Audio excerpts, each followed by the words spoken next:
Hi, I'm Jillian Mastracci and I'm going to tell you about Mission San Luis Obispo. Today the mission is very beautiful. The gardens are manicured and the buildings are lovely, but it didn't always look like this. Before the Spanish arrived 250 years ago, the area that is now San Luis Obispo looked very different. The Chumash tribe live here. They had lived here for thousands of years. They hunted, fished, and gathered nuts and seeds to eat. Back then, the area was filled with oak trees, so there were acorns everywhere. The Chumash were also great at weaving baskets. The big change for the Chumash happened when Father Serra arrived in 1772. His big dream was to build a mission that would serve the people living in the community. While his dream was big, Father Serra was actually a pretty small guy. I'm standing next to this life-size statue of him. He was barely 5 feet tall. Serra founded Mission San Luis Obispo in 1772. It was the 5th mission, and its church is now the 2nd oldest California mission church still standing.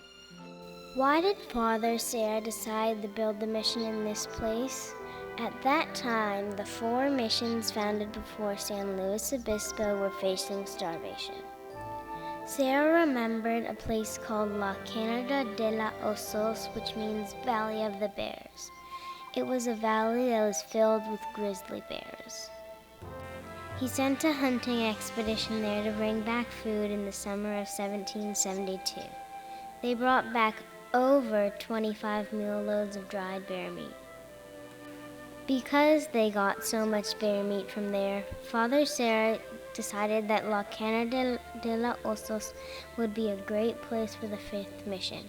It had lots of food and water, plus it had nice weather and friendly Chumash natives. Serra named the mission San Luis Obispo de Tolosa. The patron saint of that mission is Saint Louis, Bishop of Toulouse. Louis was a French prince who decided to be a poor monk instead of a king. He became the bishop of the town of Toulouse and died shortly afterward when he was just 23. He later became a saint. Let me tell you about the mission that was built in 1790. When the first San Luis Obispo mission was built, it didn't have a tile roof you're used to seeing on Spanish houses. The mission actually had a thatched roof. They were easy and fast to make, and the natives knew how to make them because they were such great grass weavers. The big problem with grass roofs is that they catch fire. This happened several times at the mission. 2 times with flaming arrows shot by unhappy natives, and once from a guy who shot off his gun in church while celebrating. That's when the mission San Luis Obispo started making ceramic tiles. They keep the rain out and they're fireproof. The tiled roof was so successful, all missions started using them. That's the roof, but what about the walls and floor?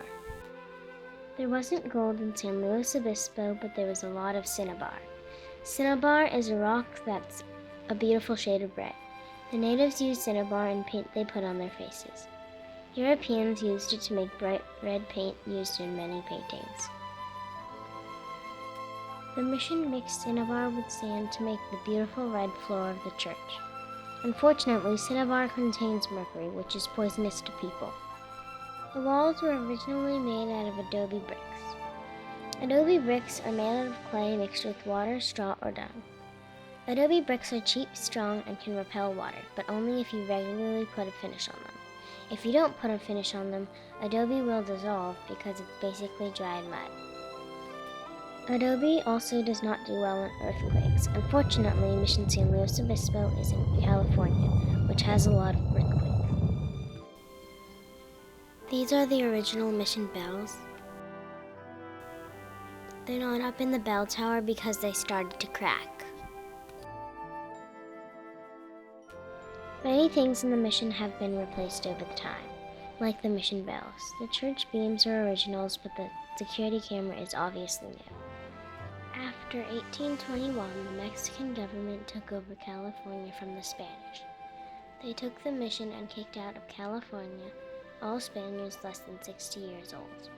They secularized the mission in 1834, and because of that, the mission fell into disrepair for many years.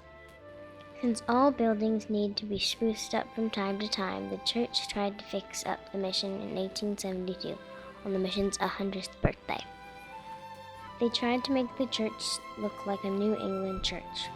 They replaced the roof tiles with shingles, put siding on the outside walls, and added a New England-style steeple.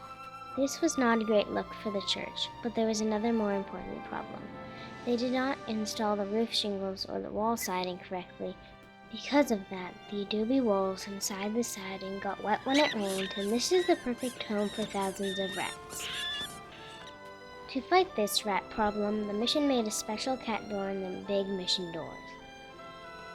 Rats weren't the only thing inside the mission walls. There's actually a human body in there today. Adeline Dana was a young girl who belonged to the church who died when she was just 5 years old. Her parents paid to have her buried in the church wall. There's a plaque on the wall that shows where she was buried. In 1920, there was a good news and bad news story at the mission. The bad news was that there was a fire in the church again. The good news is that it exposed the original roof and walls. The church decided to restore the mission to its original Spanish style. That was 1933. Today, the mission is recognized at the center of the city of San Luis Obispo. Mission San Luis Obispo is not just a museum like some missions. It's a working parish that serves the people of the community just as Father Serra hoped it would, way back in 1772. The last thing I'd like to show you is the bear fountain. It's my favorite part of the mission. It has statues of a young Chumash girl and several California grizzly bears. California grizzlies are now extinct. The fountain is a wonderful place to hang out with your friends and family. It's also a great place to remember those who were here before us.